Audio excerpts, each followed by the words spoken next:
السلام علیکم۔ آج کا ٹاپک ہے اولاد کی پرورش کے آداب۔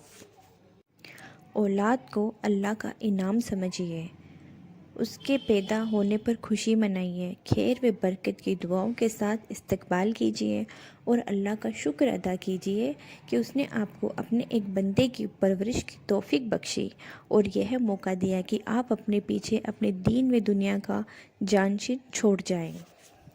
اولاد نہ ہو تو اللہ سے نیک اولاد کے لیے دعا کیجیے، جس طرح اللہ کے بزرگ پیغمبر حضرت زکریا علیہ السلام نے نیک اولاد کے لیے دعا فرمائی، ربی حب لی من لدنک ذریات طیبات انک سمیع الدعاء، اے میرے پالنہار تو اپنے پاس سے مجھے پاک باز اولاد دے، بے شک تو دعا سننے والا ہے۔ اولاد کی پیدائش پر کبھی دل تنگ نہ کیجیے۔ کھانے پینے کی تنگی یا صحت کی خرابی یا کسی اور وجہ سے اولاد کی پیدائش پر کڑنے یا اس کو اپنے حق میں ایک مصیبت سمجھنے سے سختی سے پرہیز کیجیے۔ اولاد کو کبھی برباد نہ کیجیے۔ پیدا ہونے سے پہلے یا پیدا ہونے کے بعد اولاد کو برباد کرنا بہترین سنگدلی، بھینکر ظلم، بھاری بزدلی اور دونوں دنیا کی تباہی ہے۔ اللہ کا ارشاد ہے، وہ لوگ انتہائی گھاٹے میں ہیں جنہوں نے اپنی اولاد کو ناسمجھی میں اپنی مورکھتا سے موت کے گھاٹ اتار دیا۔ اور اللہ نے انسانی کوتاہ نظری کا منبھاؤ جواب دیتے ہوئے صاف صاف منع فرمایا ہے کہ اپنی اولاد کو قتل نہ کرو اور اپنی اولاد کو فقر و فاقے کے ڈر سے قتل نہ کرو، ہم ان کو بھی روزی دیں گے اور ہم تم کو بھی روزی دیں گے۔ سچ تو یہ ہے کہ اولاد کا قتل کرنا بہت بڑا گناہ ہے۔ ایک بار ایک صحابی نے پوچھا، اے اللہ کے رسول، سب سے بڑا گناہ کیا ہے؟ آپ نے فرمایا، شرک۔ پوچھا، اس کے بعد؟ آپ نے فرمایا، ماں باپ کی نافرمانی۔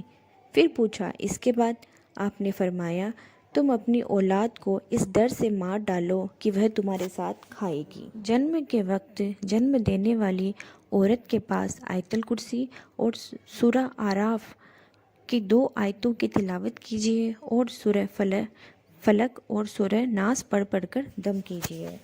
جنم کے بعد نہلا دھلا کر داہنے کان میں اذان و بائیں کان میں اقامت کہیے۔ جب حضرت حسین کا جنم ہوا تو نبی صلی اللہ علیہ وسلم نے اذان و اقامت فرمائی۔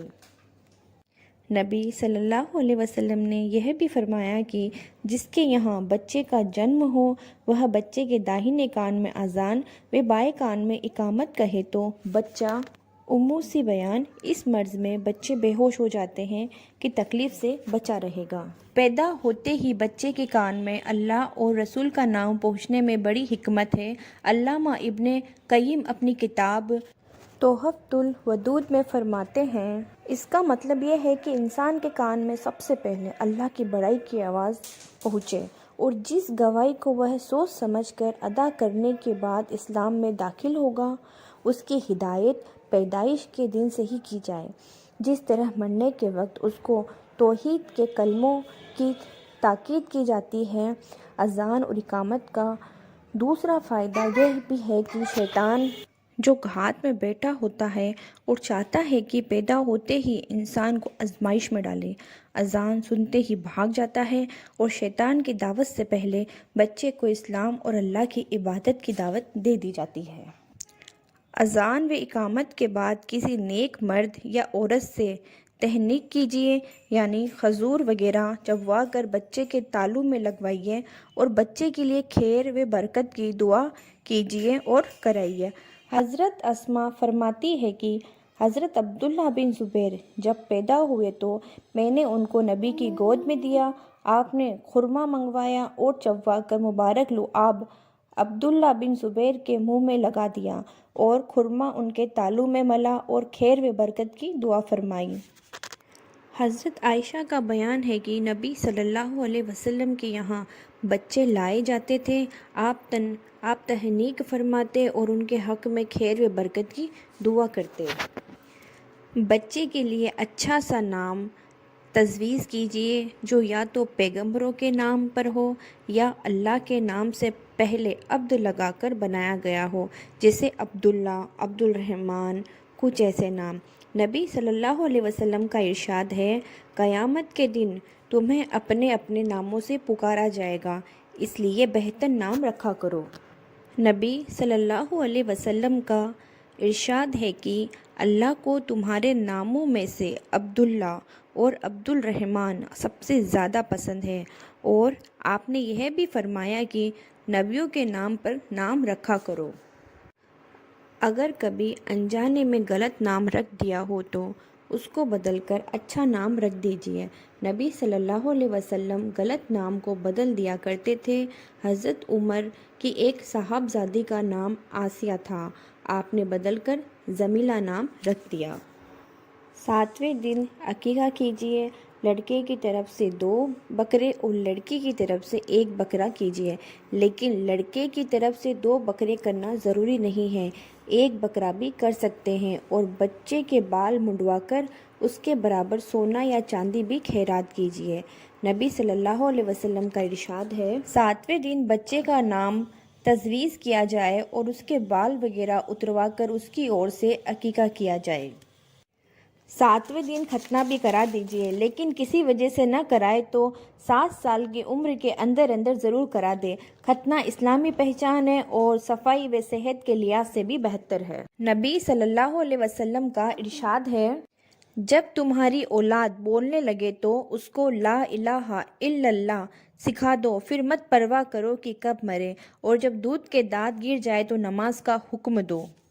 صلی اللہ علیہ وسلم کے خاندان میں جب کسی بچے کی زبان کھل جاتی تو آپ اس کو سورہ فرقان کی دوسری آیت سکھاتے، جس میں توحید کی پوری تعلیم کو بڑی خوبی کے ساتھ سمیٹ دیا گیا ہے۔ سورہ فرقان کی دوسری آیت کا ترجمہ میں آپ کو سناتی ہوں۔ وہ اللہ جو آسمان اور زمین کی بادشاہی کا مالک ہے، جس نے کسی کو بیٹا نہیں بنایا، جس کے ساتھ بادشاہی میں کوئی شریک نہیں ہے، جس نے ہر چیز پیدا کی اور پھر اس کی مناسب تقدیر مقرر فرمائی۔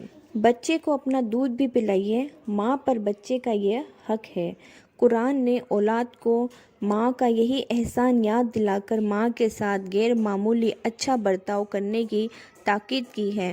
ماں کا فرض یہ ہے کہ وہ بچے کو اپنے دودھ کے ایک ایک قطرے کے ساتھ توحید کا سبق، صلی اللہ علیہ وسلم کا عشق اور دین کی محبت بھی پلائے، اور اس محبت کو اس کے قلب و روح میں بسانے کی کوشش کرے۔ پرورش کی ذمہ داری آیا دائی پر ڈال کر اپنا بوجھ ہلکا نہ کیجیے، بلکہ اس بہتر دینی فریضے کو خود انجام دے کر روحانی سکون اور خوشی محسوس کیجیے۔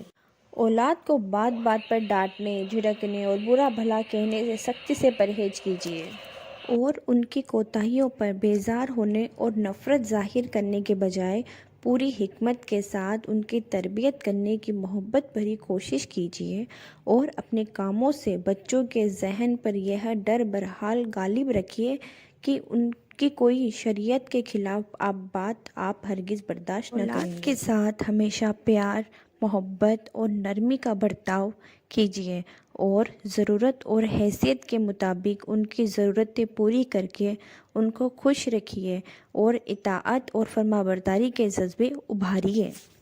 اولاد ہمارے دلوں کا پھل ہے، کمر کی ٹیک ہے۔ ہماری حیثیت ان کے لیے زمین کی طرح ہے جو نہایت نرم اور غیر نقصان دہ ہے، اور ہمارا وجود ان کے لیے پھیلے ہوئے آسمان کی طرح ہے۔ انہی کے ذریعے بڑے بڑے کام انجام دینے کی ہمت کرتے ہیں۔ اگر یہ آپ سے کچھ مانگے تو ان کو خوب دیجیے، اور کبھی دل بجھ جائے تو ان کے دلوں کا غم دور کیجیے۔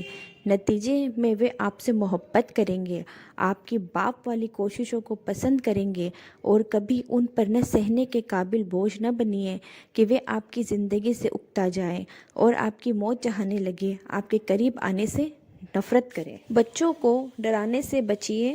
بچپن کا یہی ڈر ساری عمر کے ذہن و دماغ پر چھایا رہتا ہے، اور ایسے بچے عام طور سے زندگی میں کوئی بڑا کارنامہ انجام دینے کے لائق نہیں رہتے۔ چھوٹے بچوں کے سر پر محبت سے ہاتھ پھیریے، بچوں کو گود میں لیجیے اور پیار کیجیے اور ان کے ساتھ کھیلیے۔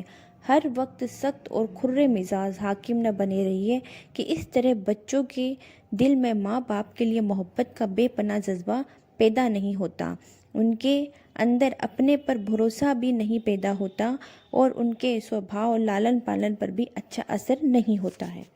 اولاد کو پاکیزہ تعلیم و تربیت سے سجانے کے لیے اپنی ساری کوشش وقف کر دیجیے، اور اس راہ میں بڑی سے بڑی قربانی سے بھی جھجکیے نہیں۔ یہ آپ کی دینی ذمہ داری بھی ہے، اولاد کے ساتھ بھاری احسان بھی، اور اپنی ذات کے ساتھ سب سے بڑی بھلائی بھی۔